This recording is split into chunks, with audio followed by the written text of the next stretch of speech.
board gamers, and welcome back to Not Board Gaming. I'm Mark and I'm your host. Now today I have a very exciting video for you. It's going to be a component overview of this game right here. That's right, I have a pre-production copy of Elder Scrolls Betrayal of the Second Era from Chip Theory Games. This was a phenomenal success when it came on out on GameFound last year, and it's going to get delivered to backers in either Q3 or Q4 this year. But Chip Theory have very kindly arranged for a number of copies to come to content creators like me so we can start playing the game, and by the time the Pledge Manager closes there'll be a slew of videos out there on people's thoughts on the game itself. First thing I want to say is, of course, this is a pre-production copy. Secondly, look at the state of the box. This is nothing to do with Chip Theory. This was my courier. The parcel went missing for the best part of a week. At one point I thought it was completely lost, and it's come to me and it looks like the courier has absolutely kicked it around the house, kicked it down the street quite a few times. Of course, as it's a pre-production copy, there's some tweaks still to be made in the items that you're going to see, etc. But I've got a letter from Chip Theory Games which explains some stuff. But yeah, so I got this yesterday. It arrived yesterday, which was Saturday, and within 2 hours I'd read through the rules and I was around at Mike Dennis's house from Ready Steady Play, and we played a 3-player game of this yesterday and we had a fantastic time.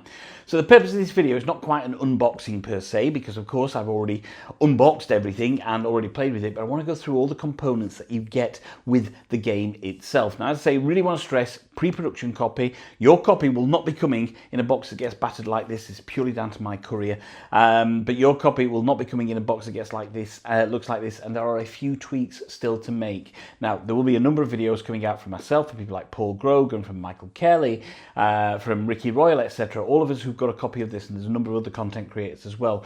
Myself and Mike Dennis are going to be doing a 2-player playthrough on Mike Dennis's channel, which is Ready Steady Play, at some point in the coming weeks, months, etc. So make sure you look out for that. And I, of course, will be doing solo coverage on the game as well.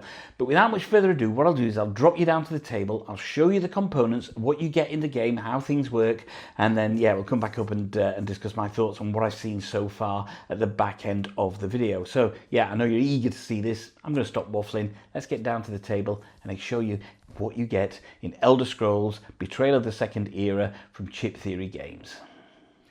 Okay, so here you see more or less everything laid out for Elder Scrolls Betrayal of the Second Era from Chip Theory Games.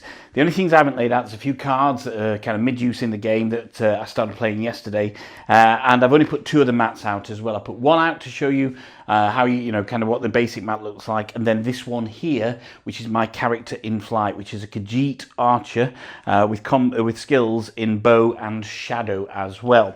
But before we get onto that, we'll just have a brief look at this letter from Chip Theory Games, okay?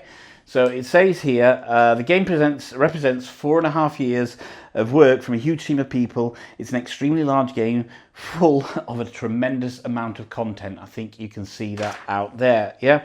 So it is, for all intents and purposes, it's a preview copy, but it's more or less the final version. There will be a few tweaks, etc., but in reality, we're probably 98% of the way here with what we've got here. There's a few things in terms of the box itself. The final version of the game will include instructions on how to repack this all into the box, which is great. There's a few changes to the overall size of the final box as well. I'm not really showing you the box, but you've seen the lid. They've made a few changes to the way the graphics wrap on the box. It's going to be slightly taller to accommodate the Deluxe Adventurer inventories. I don't know if you've seen those kind of leatherette, so the fake leather bound folders you can get for it. And it's going to be widened by about 2 millimeters as well. So yeah, which is obviously very important. Chips and dice are all final, PVC printed cards, etc., some colour variants. In the final proofing version, there's a few known errors, so there's one card I can't use. Card boxes are kind of laser printed, or digitally printed, so they're a lower quality, the ones that I've got here for the card boxes. The neoprene mat tiles, now in reality, what you would get in the final game is one copy of this mat, which has this on one side, and then it has the snow on the other side. The factory misunderstood Chip Theory's request, and they're giving us 2 mats with the same print on either side there, basically. and all 7 booklets are receiving an upgrade to the paper thickness, etc. And there are a number of additional accessories that would like to include, such as the blacksmith, etc., which aren't in here, and Valen Wood expansion is not here as well, but that will be coming in the near future. So that gives you an overrun on kind of everything. So let's have a look at some of the stuff that's here. It won't all fit on my screen. I've got the rule books over there and the guides, but I'll go through them in a wee while. So as I say, these are the trays that you get for your character, and you can see the trays. There are plastic trays, and they've got these neoprene mats in here because you're going to start filling these with attributes and skills, etc., and go left to right. You've got some space up here for what's called your battle form, and you're going to choose this when you're going to engage, and that can have very specific consequences in terms of what you want to do, how you want to attack, whether you want to use magic, a ranged weapon, a sword, a double-handed weapon, or whether you want to defend, etc. Here's where active dice are going to go. Up here is where you're going to record your XP, and you're going to gain XP as the game goes on. Then you're going to spend it to upgrade your character, get better dice, or maybe train skills, etc. Down here is your what's called your cooldown. This is how many dice you can pull back at the end of your turn, because when you use dice, they generally get exhausted. There's something called draining as well, but generally get exhausted and put in here. And however much cooldown you start on 2, you have, then you will then use that to pull your dice back onto your mats. It's that cycling thing. So the more you get of that, the more dice you get to pull back.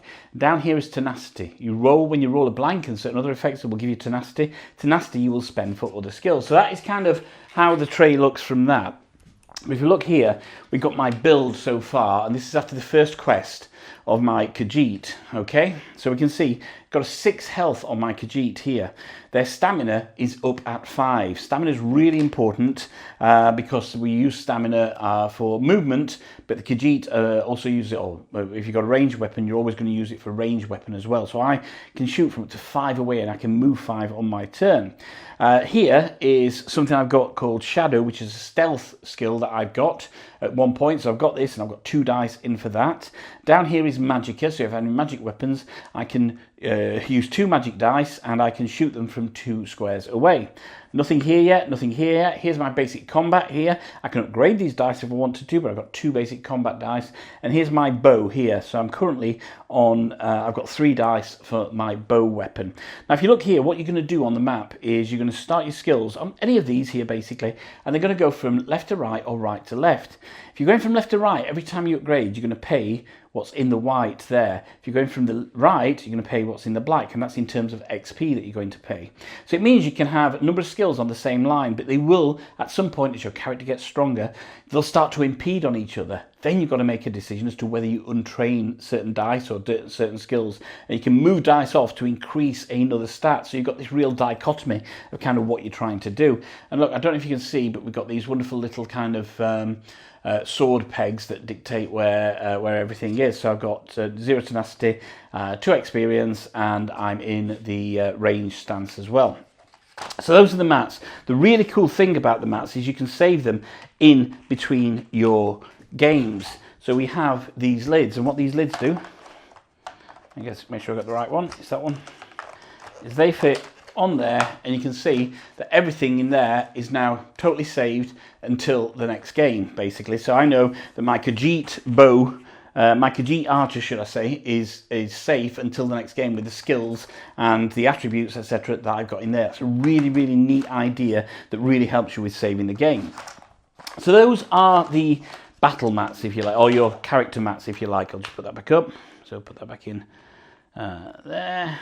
I think I had 1 tenacity, 2 tenacity, and that will go in there thusly. So those are your character mats, and as I say, there's 4 that come with the game. It's a 1 to 4 player game. Solo, you can play true solo, you can have a couple of characters or up to 4 characters if you want, and the game will scale automatically depending on how many characters you've got and how much experience points you've got. While we're talking about experience, I'll come back to the characters in a bit.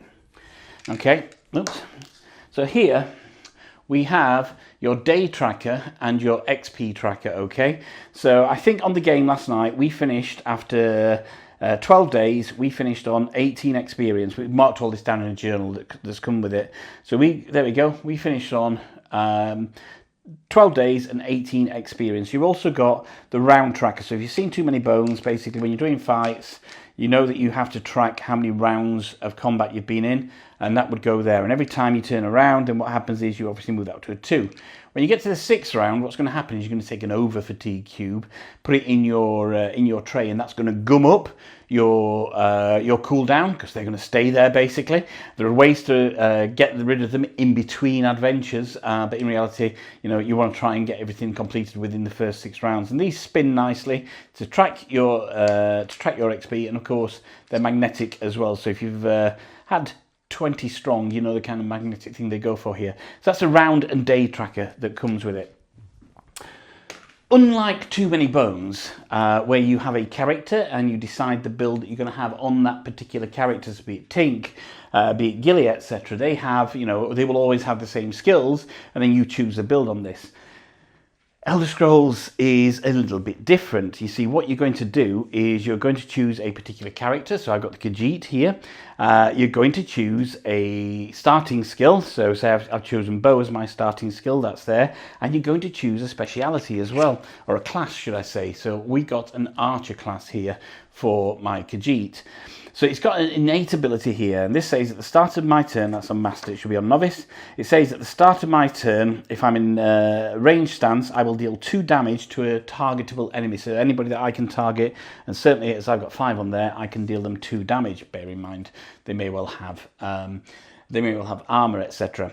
Then here, these here are what you spend your tenacity on. So pretty much like Too Many Bones, misses aren't just misses. So if we look at a standard combat die, it's got a number of faces on there with either 1 or 2 hits, and then it's got this, which is a miss. Essentially, your misses are going to rack up your tenacity, and then what you can do is you can spend your tenacity to trigger any of these, and the more you have, the more you can trigger. You can trigger numerous ones on one turn, but what you can't do is duplicate one of these on one turn. So if I had, say, 3, if I had 3 tenacity, I could do an accuracy and I could do a hawk eagle, but I couldn't do 3 accuracies basically. You can do numerous, but you can't repeat them.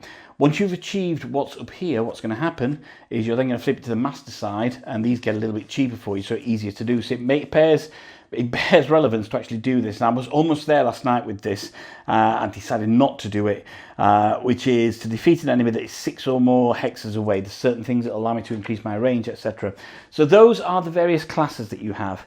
But of course, classes are nothing without the species that you've got there. And here we have the Khajiit. Now these are double-sided, so you can choose the character that you want. And there's 2 cards of each which are double-sided, so you can have you can have the same characters in the game if you like, yeah. And here you have your kind of starting abilities. So you would have started with 4 health, 5 stamina, 2 magicka, 2 basic combat dies, and a cooldown peg in number 2 just here. I've actually upgraded that to 3 since then. Okay, again, another innate ability. Once per battle, you may automatically succeed a lockpick without rolling any dice, and then move up to 5 hexes. So that's good for getting loot, etc. But how many are there? Well, we can see here, over here, we have 1, 2, 3, 4, 5, 6, 7, 8, 9, 10 different species you can choose. And these are all here, okay? So we got, some of these are a little bit out of order from last night. We've got Redguard, Dark Elf, Nord, Khajiit, Imperial, Wood Elf, Redguard again, Dark Elf, Orc, Argonian, Imperial, High Elf, Breton, and High Elf there. So those are the kind of species that you get in the base game. So you can see that your build can change drastically, and what these do is bring different things to the table, different innates, different amounts of stamina and magicka, etc. that you can use. Then we've got the various skill classes that you can have as well. So choosing this is really, really important. Now, if you're playing the tutorial scenario, which is Jailbreak, you can choose one for that, and then you can practice with it. If you don't like it, you can change it, and then that's it for the rest of the game. We didn't play Jailbreak, we didn't play the tutorial, we went straight into a game last night, and therefore we chose the class that we have to stay with. But I've got Archer down there, but we've also got a Templar, a Dragon Knight, we have a Knight, we have a Warden, we have a Nightblade, we have a Necromancer, we have a Sorcerer, we have a Healer, we have a Rogue, a Pilgrim, a Scout, an Acrobat, a Bard, and a spell sword as well. So there's a number of classes that you can choose for your character. Then we have the various skill lines, and these are these here, okay? So you're going to have a starting skill line, and then you can build up some other skill lines. And again, you can choose a number of these, and these will then adapt, or you will add new ones or untrain them as the game goes on, okay? So I've got down here, combat is your basic one, that's like a player aid as well, but I've got bow and I've got shadow down here. We might see some more combat as we go through this. We have acrobatics, that's the combat one. We have two-handed. We have heavy armor, shadow, which I've got one, bow, which I've got one, destruction staff, one hand and shield. And you can see these are double-sided, okay? So you're going to start off on your level 1, and then as you get experience, you can upgrade your dice, basically. So you can go to level 1, 2, 3, and up to 4 on two-handed shield. I'll just get rid of that one, that's another one, and the player aid. Okay, and you're going to upgrade those. If you upgrade, what you have to do is you have to have a dice in here of the same or lower level to be able to use upgrade. So you can't jump from a 1 to a 3. You must at least have a 2 in there to be able to do that. So one-handed sword, heavy armor, Daedric summoning, speech, restoring light, which is really useful, one hand and shield, and then back to acrobatics. So these are all of the kind of skill lines that you can get to add or untrain from your player board. And you can see there's a lot of variability there. Suddenly you've got all the different classes, races that you can have. You've got all the different classes you can be. You've got all the different skill lines you can build. You can make your build exactly the way that you want to make it. Chip theory games, of course. So therefore we have chips, and these chips generally align, or they don't generally, they do align with the character that I've chosen. So I've chosen the Khajiit Archer here. We can see there's another Khajiit on the back, and there's 2 more chips for Khajiit as well. I'll not go through every single one of those, but let's just have a look at those. We also have this for the Khajiit, and this for the Khajiit as well, okay? So, as I mentioned, they are going to line up with your whichever class you've chosen. So there we go. Boom. And it very nicely, it's all represented so you know exactly who's doing what and where they're doing it. We got the standard health chips. Of course, there are premium health chips that you can get. I got premium health chips for Hoplomachus and Too Many Bones, so I could get them out of my Hoplomachus or Too Many Bones, but I'm okay using the kind of standard health chips. They are going to be your health. Red is 1, and then you also have some white ones as well, which are going to be 5 health. Okay, so that's kind of that bit there. You can see a few other items here. I've got some items equipped there. There's one in my backpack as well. You get to equip up to 4 items and also hold another 8 in your backpack. You can swap those out at certain parts of the game and choose the right items and equipment that you want. Okay, so that's kind of the player mats. I've shown you what they do, how they look. There's 4 of them, and I've shown you the storage solution. Really, really neat. And you can see that it's already very different to the builds of characters in Too Many Bones. This is not as prescriptive, if you like, and you can mess around with the various characters, various character builds, and play with them and see what interplays with each one the best. So I know it's a chip theory game, and I know everybody's interested in, of course, the chips. So let's go and have a look at some of the chips. Okay. So these are all the chips that you get in the game. Not the health chips, obviously, but all of the other chips. And if we look at the bad guys that you're going to find, they generally come in 4 flavors. You have 10 and 20 points, and you have 5 and 1 points. There are some special ones, quest-related ones, which we'll come to in a bit. They're all double-sided. So if we take this one here, okay, this giant here, this is the 20-point side, and on that, on the flip, is a 10-point baddie. It's not always the same baddie, of course it isn't, okay? So let's just have a look at this, what this means. Okay, what the icons on here are. Of course, in the heart, that's how much health they start with. So they start with 10 health. They also will roll 3 combat die when they're coming into an engagement with you, and that's what that figure means there. That little yellow orange 3 means 3 combat die they're going to roll for you, okay? This is their defense, so their armor. They're going to have a 2 armor on here, and here is the range that they will attack from. You see, on their moves, the bad guys are going to move 2 hexes on the map, and then they're going to attack based on that range, or move up to 2 hexes. If they're already in range, they won't move. As soon as they get in range, they won't move. This means this giant has to be adjacent, basically. If you look down here, it tells you the baddie type. That's that there, the point, and also who it's going to hit. And this will hit anybody that it can, favouring obviously who's got the highest health basically. So if there are a number of people in range, it will damage those in range. And of course, it's chip theory games. So there are keywords down here which dictate what it does. If we look over on the 10-point side, we got the Nord Swordmaster. Nord Swordmaster is going to have 7 health. It's going to hit you with 2 combat die. It's got 2 armor, and it's going to do it from a range of 1. Again, it's going to attack everybody, and it's got Intimidate and Native down there. So Native is a skill which will crop up depending on what scenario you're on, and there are a number of scenarios. We'll go to the scenario map soon. So you can see all the ones here and up are 10 and 20s. All the ones down here are 5s and 10s. So let's have a look at 5s and 1s. So let's have a look here. We have a High Elf Marauder, level 5. We've got 5 health.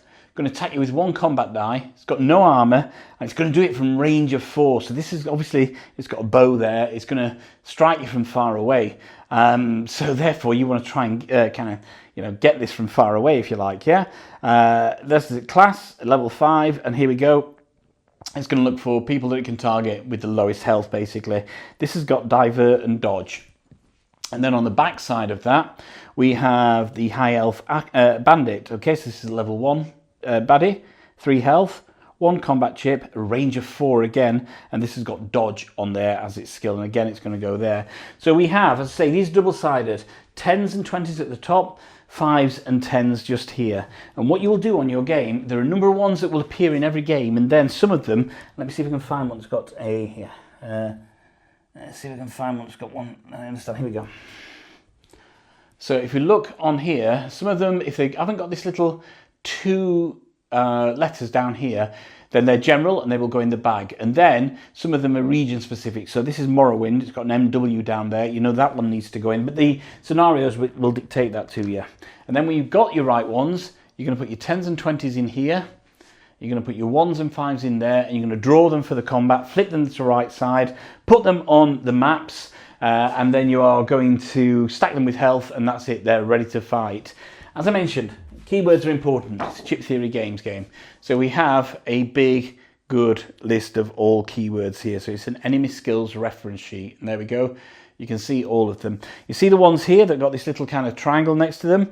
That is a quest unit skill only. And I'll talk about quest units in a second. On the back of it, some more skills. Then we have the native skills reference. All right, so as I mentioned, each area that you're in will have its own native skills. These are additional skills that will attack, adaptable skills, I say, that the enemy will have should you be in a particular area. And then we have status effects dice. So we have Bane, we have Blind, we have Daze, we have Fear, we have Maim, and we have Stealth. And you're going to use them on the bad guys, put the dice on them. The bad guys are going to use them against you. You're going to put them in your tray at the bottom in the cooldown. And of course, they still affect you until that dice has gone through cooldown and come back onto your cleared from the mat. So I mentioned already, we have kind of all of the various species here, a number of chips for each one. So here we go. And you can choose whichever face you want to be on your species. So here we go. These look like kind of some form of elf, obviously. And so, you know, it's absolutely brilliant that you can have that adaptability and choose whether you want to, what kind of person you want to be.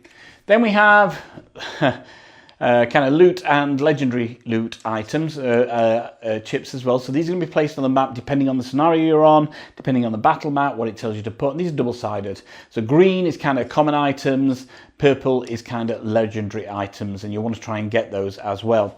And I'll come on to the cards for those. No, in fact, I'll show you the cards now, okay?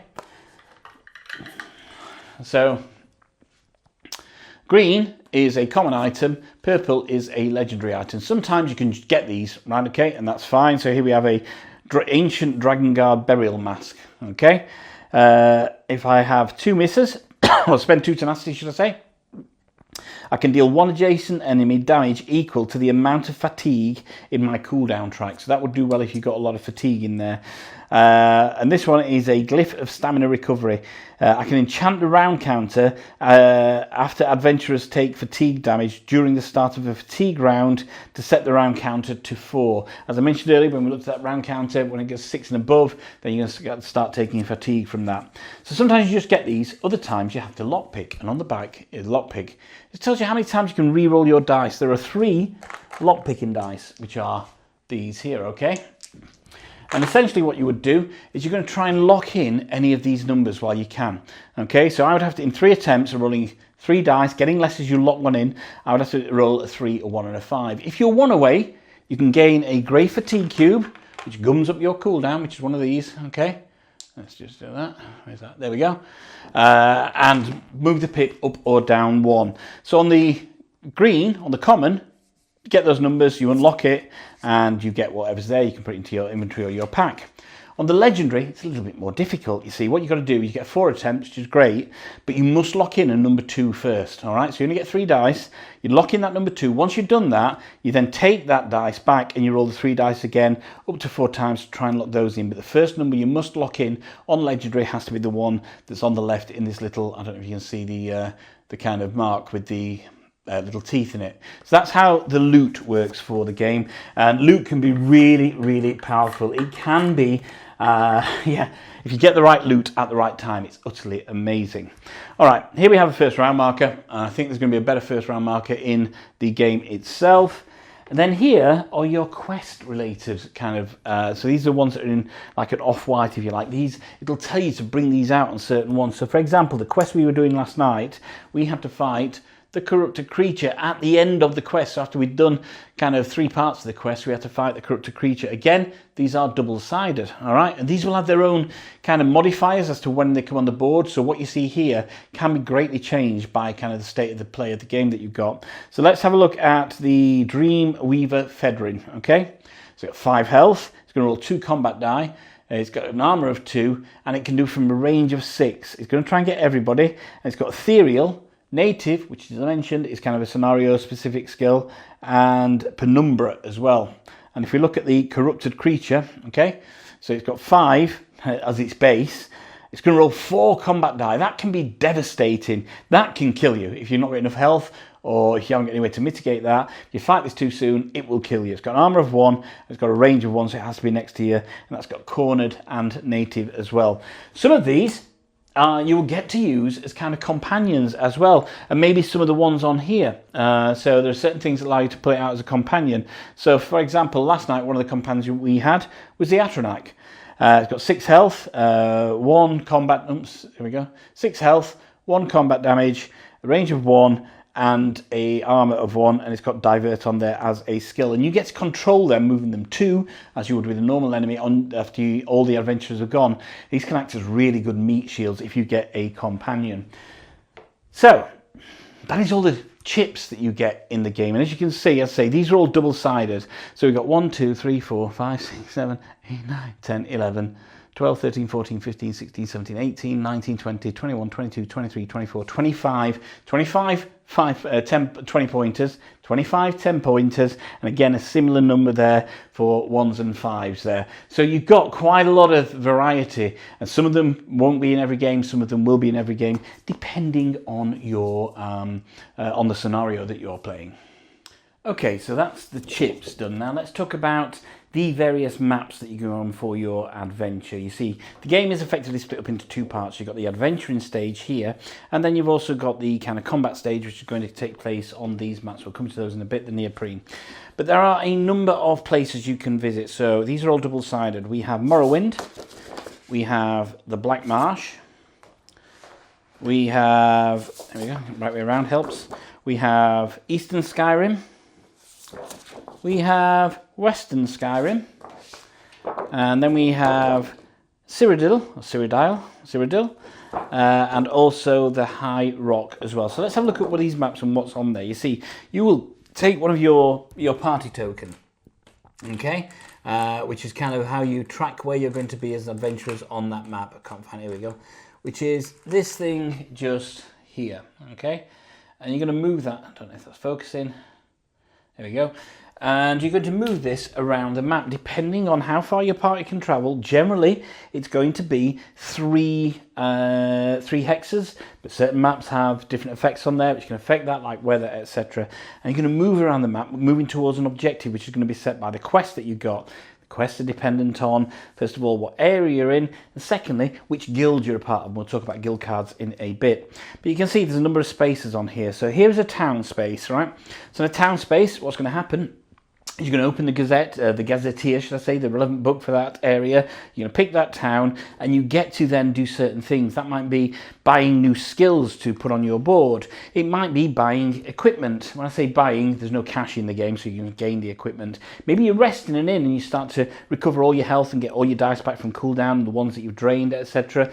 You can take side quests from here as well. There's a number of things. You can do a guild action. You can visit the town square. There are a number of things, and these towns will have various things that can happen to you when you're in there. So that is a town just here, okay? This is called an unstable area. And what happens in an unstable area is when you stop in one of those, you're going to roll this dice, okay? And it's going to tell you what kind of encounter that you're going to have. And it can either be a kind of combat encounter, it can be a peaceful encounter, or it can be a shop, and there you would use what's called a travelling caravan to do that. They have a slightly different thing. There's certain actions you must take on an unstable area. If you choose the particular peaceful or a combat, etc., you must take certain action on there. But you also get tenacity if you end your turn on a unstable area at the end of your turn, okay? That's the unstable there. Here we have the kind of encounter ones. So we've got a peaceful encounter, always good. And we've also got a combat encounter as well. Now, each map works slightly differently in what they do. So you can see here, High Rock has some unrest that you're going to track as you're going through. Not played on High Rock yet, so I don't know. Cyrodiil has some alliances, and it has this here, so that will kind of move towards which alliances you've got, and they will have various effects on you as you progress through the games. And also, depending on which area you're on and what guild you're with, your quest is going to change as well. And generally, you're going to do three quests, which is in a campaign, which is going to be a number of games in that campaign. You generally got the 3 quests are split up into 3 parts of that quest, and you generally got 12 days to complete each part of that quest, and then you choose another area to go that one, and then you get to the end game, etc. So you may start off in Cyrodiil, then maybe you move to High Rock or Black Marsh or wherever. So those are the kind of area maps that you get in the game there as well. Let's talk about some of the other tokens that we got. You can see here, we've got some tokens. This is going to track your stamina, as you saw on this map here. These are going to track your magicka, and this is going to track your health. We have various kind of skill line tokens in here. These are the ones that you will use for your health. This one here, you have some skill line tokens in here as well. And then you have your kind of individual quest tokens, or map tokens as they were. Those skill line tokens, all right, they're going to be kept in this bag, and you're going to pull them out when you go to towns, and you get to then choose potentially to train a new skill. So you would add that on your board, and then you would, when you can level up, you would then start adding dice to it as well. And this is where this interplay comes. Let's show you on here, where you may get opposing areas. So look here, my combat dice is 2, my stealth is 2. If I was to increase my stealth to 5, I'd have to drop a bare combat die, or get rid of that. I can't get rid of skill, but certain skills you can get rid of altogether. I suppose you could on this one, but you can't. So you will have that interplay as your character grows. And that's from these skill tokens that you will get in a town, which you're generally going to draw from this bag just here. So let's talk about guilds, okay? So guilds are at the beginning of the game. There's a number of guilds in the game, and you're going to draw 3 and then pick 1 guild, and that's going to dictate what adventure you're going to have as well, and what the overall quest is going to be.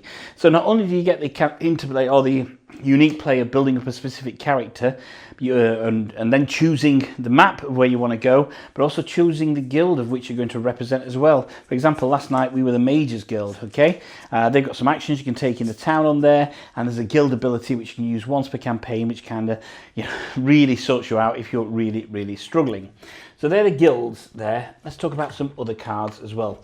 You get this lovely, really useful kind of card holder. So we talked about the items. We have the common items, which is all these here, okay? And as you can see, there's loads and loads and loads and loads and loads of common items. Some you can just get, and they're all upside down. Some you can just get, and some you'll have to pick the locks for as well. But some of them can be really useful. They can range from food to weapons to armor to glyphs to a pale forest folk, to a diplomatic immunity, to a mammoth snout pie, a Breton chat. You're not going to see all of them in any one campaign. And even if you do, they'll never come out in the same order. Then we have the legendary items, which is a bit of a thinner deck. And again, you will get some of these, but others, as I mentioned, we'll have to do the lockpick on. You've got an Aedra Blessed Quiver. You've got Bizarre Daedric Text. You've got Solution of Vitality. A String of Thracian Pearls. Lothan's Burning Crutch. The Glyph of Prismic Onslaught, a Dark Seducer Cuirass, I don't know, and then High Elf Girdle. Now you can see here, they've also got, some of them have got this overtax on here. That means you get additional abilities, but you have to discard it when you use the overtax. All right. Then we have some of the encounter cards. Now these aren't all of them. These are just a selection of them. There's quite a lot still in the box, basically, because you don't pull them all out for your adventure. And essentially what these are the peaceful ones that you can see here. So I mentioned, you land on peaceful on the map, or you roll peaceful on an unstable area. Then you're going to be getting one of these, some flavor text at the front, then some choices at the back. Generally, they're going to give you a form of XP. XP you will track on your mat, but you will also track the growth in XP on the dial as well. And that's really important, because the number of baddies that you bring out on the map at any one time is generally dependent on how much XP you've got, so and how many players there are, basically. So the more XP you've got, then chances are you're going to get heavier and heavier baddies out there. Okay, so you can see there's various choices. Some of them will be quests. Some of them may well be a clash of sorts. I don't think any clashes in here. Here we go. It's a clash. It's going to tell you to set up the battle mats and then have a clash on there. If you've done it on an unstable, what's going to happen is if it's red there, you have to choose that option. So if I'd done this on unstable, rolled this for a peaceful encounter, I couldn't choose, basically. I would have to do that. If I'd just done it on a normal peaceful place on the map, I could choose whichever one. And let's have a look at this. It's enjoy a hearty omelette. Each adventurer gains 3 bonus HP, and each Argonian adventurer loses 3 tenacity. So we had this one last night. This is some Argonians actually look after their hatchlings, and we decided to make omelettes out of them, basically. So yeah, Argonians don't like us anymore. There's a permanent ability on that. So they're the peaceful ones. These are, say, a small selection of the combat ones as well. Work very similar, but these are generally going to have some form of combat or fight on the back, or some kind of encounter on the back. There's loads more than this, I just haven't got them all there. Then we have side quests. You will get the ability when you're in a town to pick some side quests, basically. So you draw 2 and choose one. And when you complete a side quest, this is one we completed last night. We had to do what's called a delve, which is a different type of dungeon, which is like an unknown dungeon. You're drawing cards to release new rooms, basically. So when we completed this last night, we almost got our butts kicked, basically, but we managed to do it. So you've got a number of side quests you can choose through the game, so you don't just have to follow the main story, but of course you are time bound by 12 days, so then generally they have to kind of feed into what you've got. Then we have the delves. All right, again, this isn't all the delves cards, it's too many for what's on here. I'll just give a selection, basically. A delve is a different type of encounter. A delve, you're going to start using these mats here, and there are a number of mats here. Okay, and start using these mats. As you can see, they're all different configurations. When you choose a delve, you put your starting tile in one place, and then you then explore and you'll find a new mat tile to pull out. So it tells you what the mat tile that you're going to pull out is, how many baddies are going to go on, depending on the player count as well, what their strength is going to be. So 3 players last night, if we got this, we would have brought out a 10 and a 1 baddie on there. It does something called a sky, I think it's called Sky Shard, which you generally have to collect to complete delves. And as you can see, the sheer number of cards you can get for delves means that in reality, no 2 delves are going to be exactly the same. So we talked about these clash mats. So this is exactly the same, both sides. Say your copy when you receive it will be 1 mat, which has kind of a marshy area on one side and then a snowy area on the other side. It's just in the pre-production copy they produce 2 mats with the same print on both sides. That is generally your clashes for your battles. Then when you go into delves, you have these, and these you're going to shuffle them, shuffling neoprene, I know, and then you're going to put them upside down and then pull the mat off, and it's going to dictate where baddies go, where you can explore, where loot is going to go on there, etc.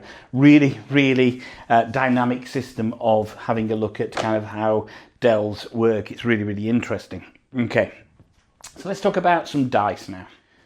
So here's a selection of the dice that you get in the game. Now, they're not all there because, of course, we have a couple of characters that are kind of mid-build at the moment, but this gives you a good selection of the dice. These white ones are your standard combat dice, okay? So these are the ones that you're going to roll. They've got a 1 hit and 2 hits on there, and also got misses. So misses get you tenacity. These are the black ones, so these are the bad guys, the baddies combat dice. Okay, similar things, they just don't have a miss, they just have a blank face. Okay, here we have status symbols. So these tell you, you know, if you got status, if you get inflicted with a status or you inflict one, then you put this on the baddie chip or you put it in your cooldown. So we have things like fear. I think that one reduces your health by 50%. We have blind, we have dazed, we have stealth, and we have bleed on there. So those are status dice that you get. Here we have our fatigue and over fatigue dice. Okay, so there's certain actions you can take which will cause fatigue. If you want to do 2 engagements on 1 turn, you can take a fatigue dice. Other actions will do that. They go into your cooldown, and then once you've gone through your cooldown phase and they're at the end, you can get rid of those. But of course, it gums up your cooldown in case of what dice you're going to get back. Then we have over fatigue. So over fatigue's probably most general way of coming out is when you go into a combat and you go over 6 rounds, go over 5 rounds, should I say, you're going to start taking over fatigue. These stay until you visit a town or get an ability that allows you to remove them from your cooldown. So this can really be kind of game altering for you if you don't keep on top of your over attacks. I've shown you already the lockpicking dice here. These are some special ability dice, as you can see, and these are all ability dice here now. So these are all skill line dice.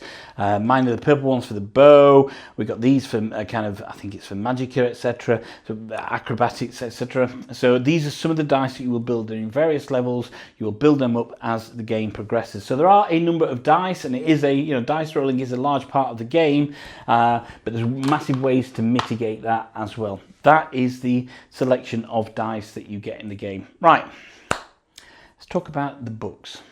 Okay, so as I mentioned before, there are at least, well, there are 2 enemy reference sheets in terms of what all the abilities do, etc. So you've got that. Then we have the main rule book, okay? So this is spiral bound. Let me just zoom out a little bit. There we go. This is spiral bound. All of these books, apart from the tutorial, are spiral bound.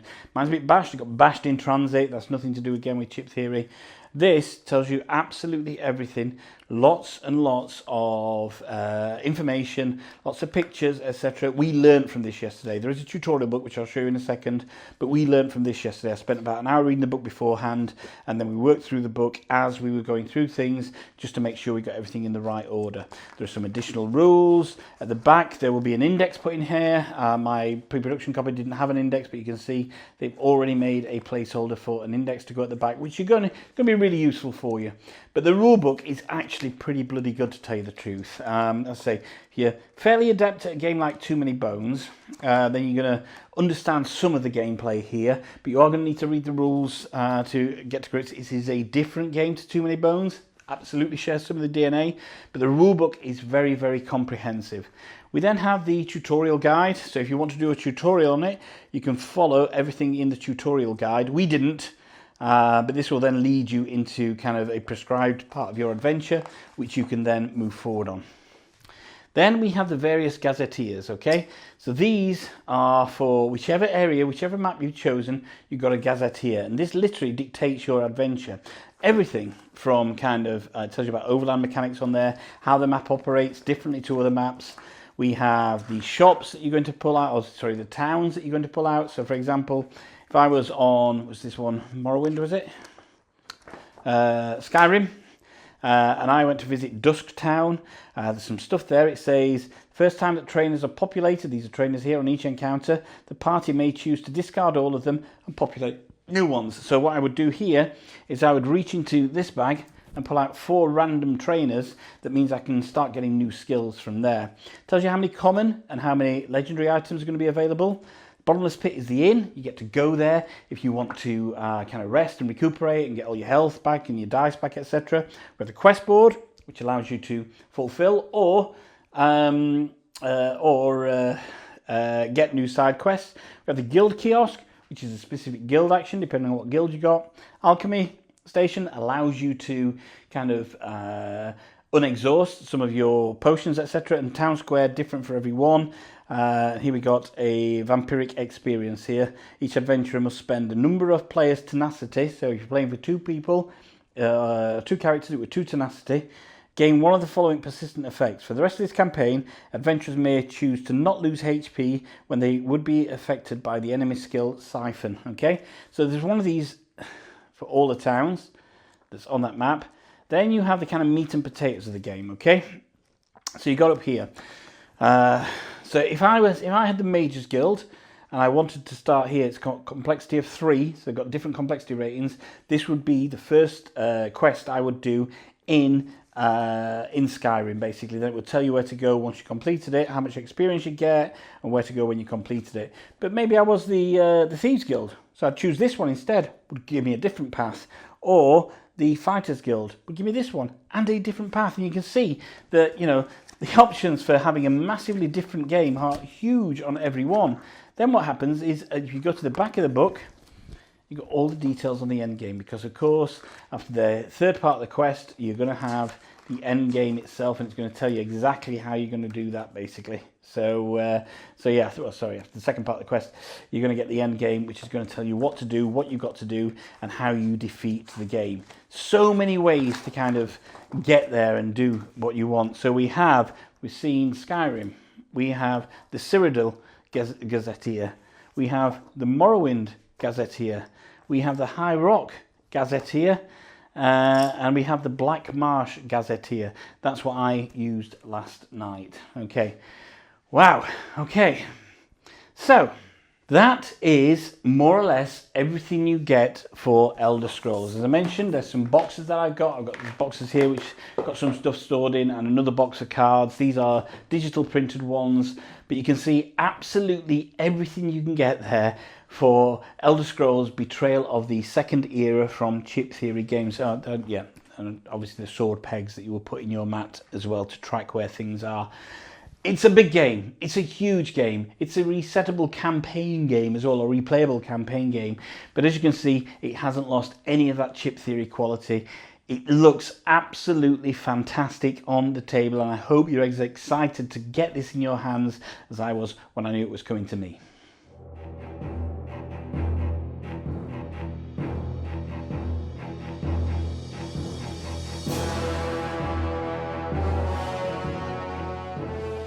And wow, okay, everything you get in the base game of the Elder Scrolls Betrayal of the Second Era from Chip Theory Games.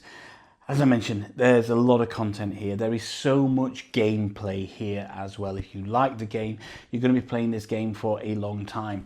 It is a campaign style game, but it's a resettable and replayable campaign style game, as you've seen from the builds, as you've seen from the various adventures, the various maps that you've got. You can replay this game so many times. It's just untrue the amount of playability, and replayability that's in this box, and that's without expansions like Valenwood, etc.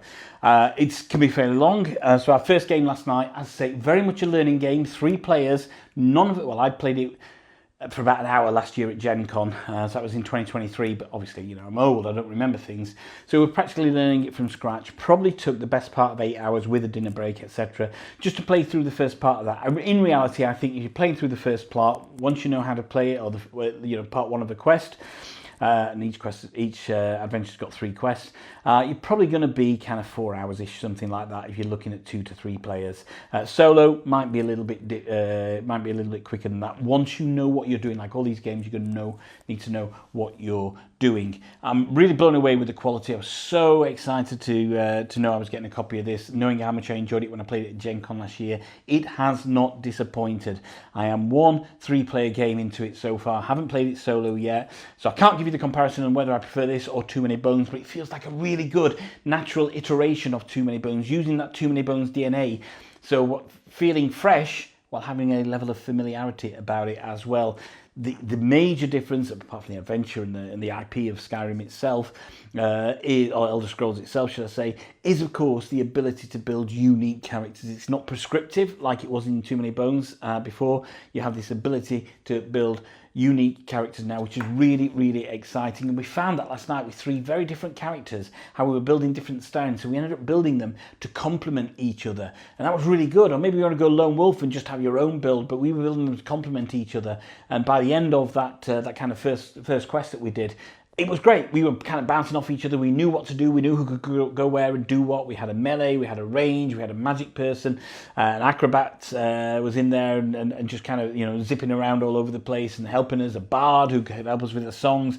Absolutely brilliant. My Khajiit archer was great. I built up this stamina. I was able to stand back at distance and start really kind of laying in some really good arrow shots into the bad guys. So yeah, your build, your way, and I think that's a real beauty about this. The production quality off the charts, you know that, and even though there's going to be some tweaks made to this, but from what I've played so far of it, and say it's only one session so far, I love this game. I think it's fantastic, but we'll have to see more. So I know myself, you obviously get some more solo coverage from me. Myself and Mike Dennis are going to be doing a two-player playthrough. Paul Grogan's got videos coming out. Ricky Royal's got videos coming out. Mike Kelly from One Stop Co-op Shop has just released a couple of videos, or one video, another one coming out shortly for it as well. We're all talking to each other. We all understand the game. Honestly, it is blowing everybody away at the moment. So that is an in-depth component look at everything you get in the box for Elder Scroll Betrayal of the Second Era from Chip Theory Games. I can't wait for this to get out to backers at the back end of the year so you guys can get to experience just how wonderful it is. So thank you very much for joining me on this journey through Elder Scrolls Betrayal of the Second Era. Yeah, I'm in love with it at the moment. My name's Mark. This is Not Board Gaming. Don't forget to like and subscribe to the channel. Check out our other videos. And one final thought. If you can't find anyone else to play with, then there's nothing wrong with playing with yourselves. Right, I'm going to delve back now and I'm going to start a solo adventure. Let's see where that goes.